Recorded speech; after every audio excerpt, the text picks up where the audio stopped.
Bismillahirrahmanirrahim. Assalamualaikum warahmatullahi wabarakatuh. Waalaikumsalam. Alhamdulillahi rabbil alamin. Hamdan katsiran tayyiban mubarakan fih. Kama yuhibbu rabbuna tabaraka wa ta'ala wa yardah. Ashhadu an la ilaha illallah wahdahu la syarika lah. Wa ashhadu anna Muhammadan abduhu wa rasuluh. Allahumma salli wa sallim wa zid wa barik ala nabiyyina Muhammadin sallallahu alaihi wasallam wa ala alihi wa ashabihi wa man ihtada bihadihi wastanna bisunnatihi ila yaumiddin, amma ba'd. Alhamdulillah, mari kita awali majelis ilmu ini dengan baca doa talabul ilmi. Bismillahirrahmanirrahim. Rabbi zidni ilman, Allahumma anfa' bima 'allamtani wa 'allimni ma yanfa'uni warzuqni ilman yanfa'uni. Amin.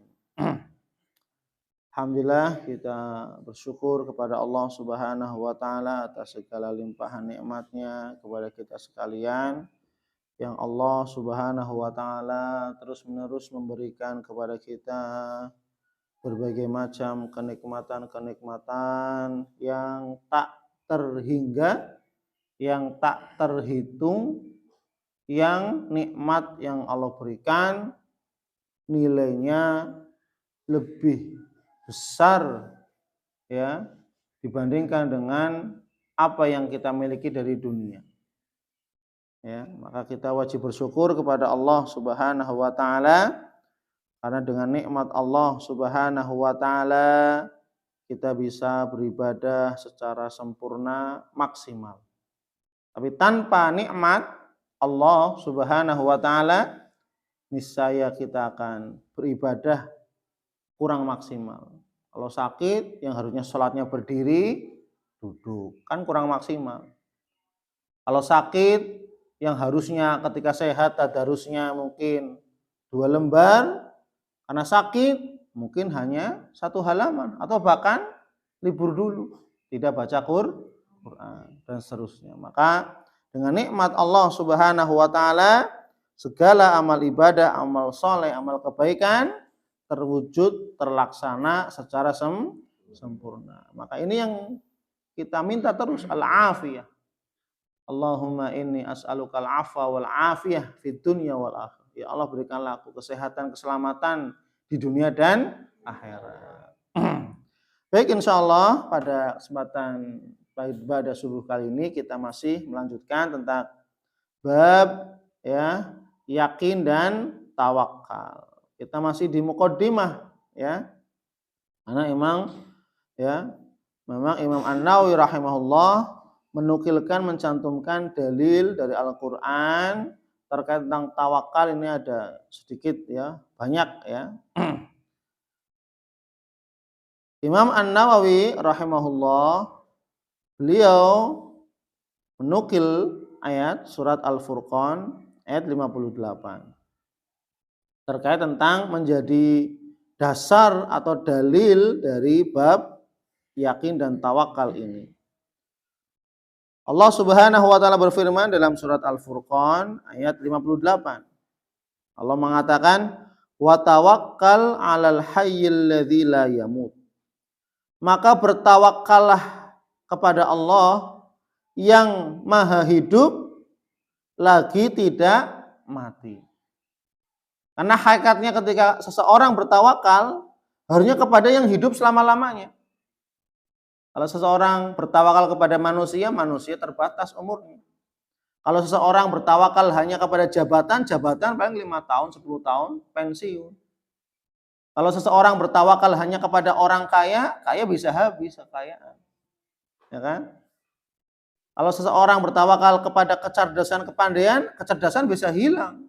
Banyak orang yang cerdas jadi gila, ya, gara-gara stres, menjadi calon dewan, anggota, misalkan dan seterusnya, banyak keluar modal. Dia orang cerdas, orang pandai, tapi gara-gara stres tidak bisa ya menanggung kerugian dan seterusnya, akhirnya apa?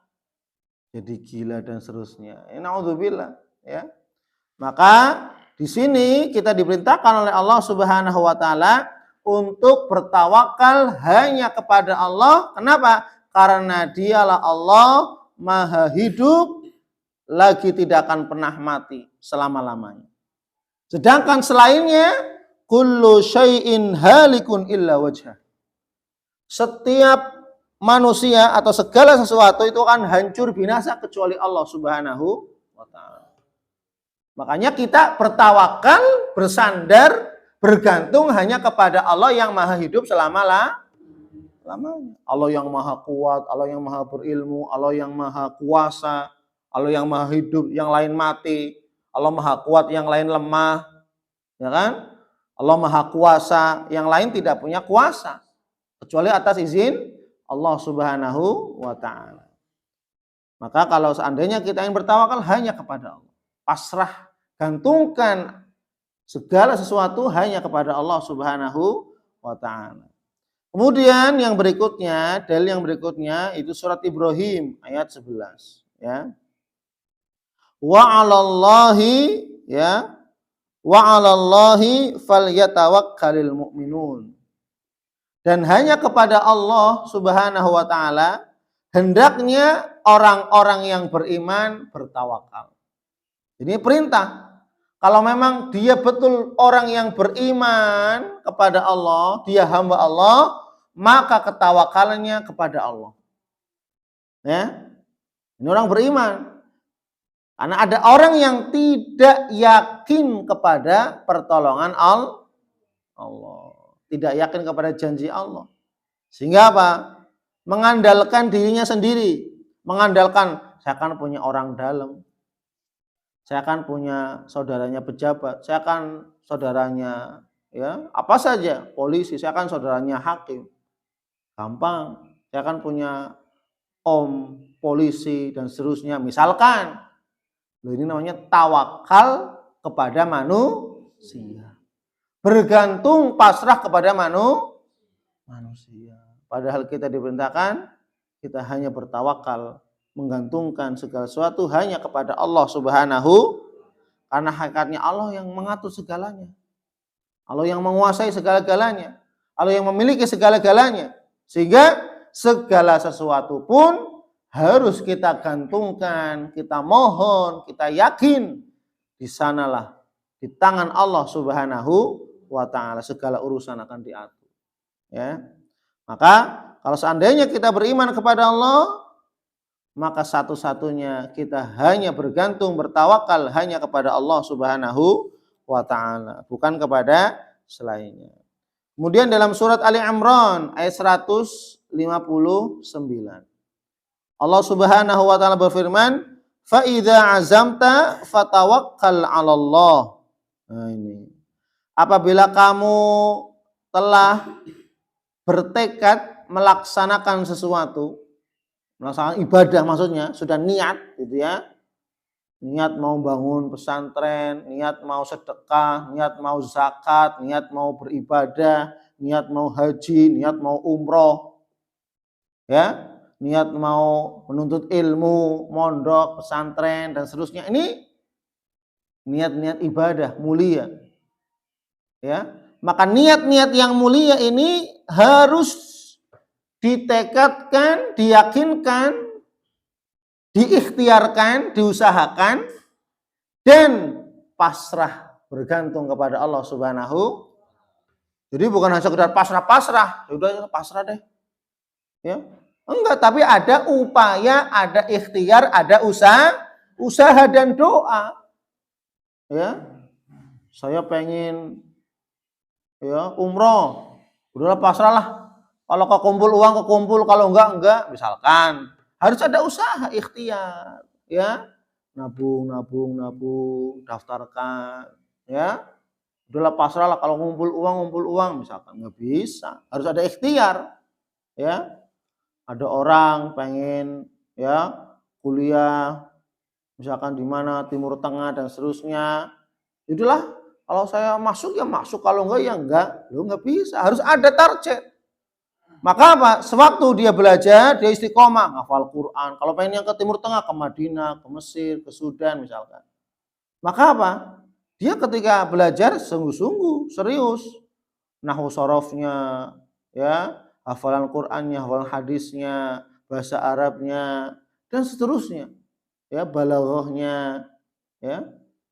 Jadi sejak sekarang harus segera, ya, dimulai sungguh-sungguh dalam belajar, ya. Jangan sampai apa? Tidak ada persiapan, tidak ada ikhtiar usaha. Ya, jadi jangan sekedar pasrah-pasrah saja, bukan. Tapi juga disertai dengan ikhtiar dan usaha, ya. Kemudian ayat yang berikutnya Allah Subhanahu wa taala berfirman dalam surah At-Talaq ayat 3. Wa may yatawakkal 'alallahi fahuwa hasbuh. Coba bayangkan. Barang siapa yang bertawakal kepada Allah Subhanahu wa taala, niscaya Allah akan mencukupi segala keperluannya. Ya. Niscaya Allah akan mencukupi segala keperluannya. Maka ketika setelah kita ikhtiar berusaha apa yang kita cita-citakan, kita usahakan ikhtiar. Kemudian kita berdoa kepada Allah Subhanahu wa taala. Pasrah ya Allah. Saya sudah ikhtiar, saya sudah berdoa ya Allah. Saya sudah maksimal mungkin ya Allah. Maka hasilnya aku pasrahkan kepadamu ya Allah.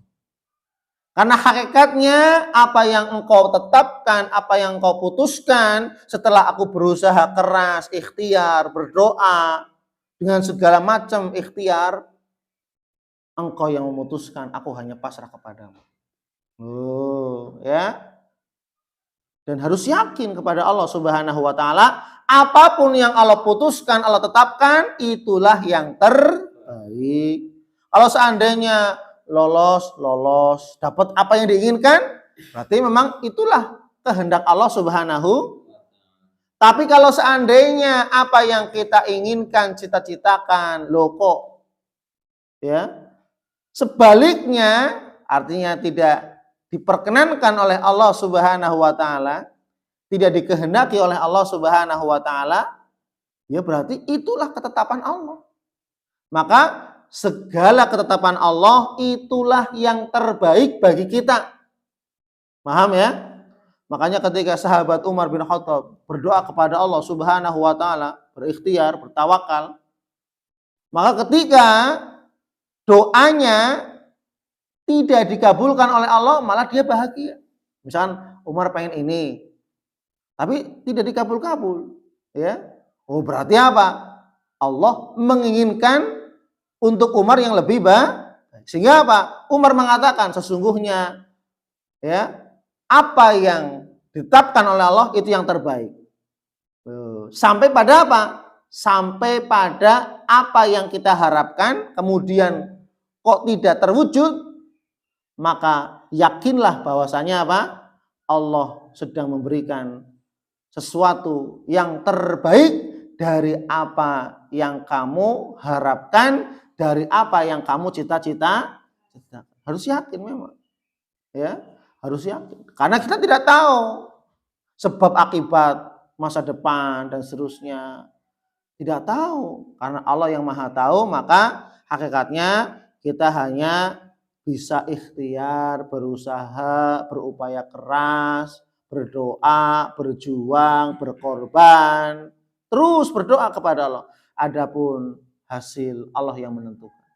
Ya, yang penting kita terus tetap berikhtiar, bertawakal, yakin sepenuhnya kepada Allah Subhanahu wa taala. Maka wa may yatawakkal 'alallah fahuwa hasbuh. Ya, barang siapa yang bertawakal kepada Allah, pasti akan dicukupi oleh Allah Subhanahu wa taala. Pasti itu. Ya. Namun ketika seseorang bertawakal kepada selain Allah, ya, tidak ada yang mencukupi. Kalau seandainya dicukupi, pasti ada kekurangan di sana dan di sini. Tapi ketika Allah yang mencukupi, tidak ada sedikit pun kekurangan. Ya. Kemudian yang terakhir, Allah Subhanahu wa taala berfirman, ya, dalam Quran surat Al-Anfal ayat 2, ya. Innamal mu'minuna alladzina idza dzukirallahu wajilat qulubuhum Wa idza tuliyat 'alaihim ayatuhu zadatuhum imana wa 'ala rabbihim yatawakkalun. Termasuk bagian dari sifat-sifat orang yang beriman yang sejati adalah idza dzukirallahu wajilat qulubuhum. Apabila dibacakan ayat-ayat Allah Al-Qur'an, wajilat qulubuhum, maka hati-hati mereka bergetar. Tersentuh maksudnya. Jadi ketika ayat-ayat Quran dibacakan, hatinya bergetar tersentuh. Ya. Maka ini sifat orang beriman. Ya. Sifat orang yang beriman. Kalau seandainya kita dibacakan Quran malah biasa saja, ya gitu ya. Tidak ada respon, hatinya malah biasa, berarti keimanannya masih lemah gitu. Tapi ketika dibacakan Quran tersentuh dengan lantunan ayat-ayat Al-Quran yang dibacakan tentang maknanya, Masya Allah, tentang azab kubur, tentang azab neraka, tentang nikmat surga, menyentuh hati, maka ini orang yang imannya kuat, mukmin yang sejati. Kemudian yang kedua, wa idza tuliyat 'alaihim ayatuhu zadatuhum imana. Maka ketika dibacakan ayat-ayat Allah Subhanahu wa taala kepadanya, bertambahlah keimanannya. Semakin bertambah imannya, bukan malah semakin bertambah kufur gitu ya. Tapi semakin bertambah imannya kepada Allah Subhanahu wa taala. Dan seperti orang-orang jahiliyah, ketika dibacakan ayat Allah, malah semakin bertambah ingkarnya kepada Nabi, kepada Allah. Ya. Maka orang yang beriman sejati ketika dibacakan ayat-ayat Allah Al-Quran, ketika disebut nama Allah, hati mereka bergetar dan semakin bertambah keimanan mereka kepada Allah Subhanahu. Kemudian sifat mukmin yang sejati berikutnya, wa 'ala rabbihim yatawakkalun, dan mereka senantiasa yakin dan bertawakal hanya kepada Allah Subhanahu taala. Maka mari kita terus-menerus ikhtiar, berusaha, ya, berjuang, berjihad untuk menjadikan diri kita sebagai hamba Allah, sebagai hamba yang senantiasa bertakwa kepada Allah Subhanahu wa taala dengan penuh keyakinan dan ketawakalan kepada Allah Subhanahu wa taala. Wallahu a'lam bishawab. Subhanakallahumma wa bihamdik, asyhadu an la ilaha illa anta, astaghfiruka wa atubu ilaik. Wal 'afwu minkum. Wassalamualaikum warahmatullahi wabarakatuh.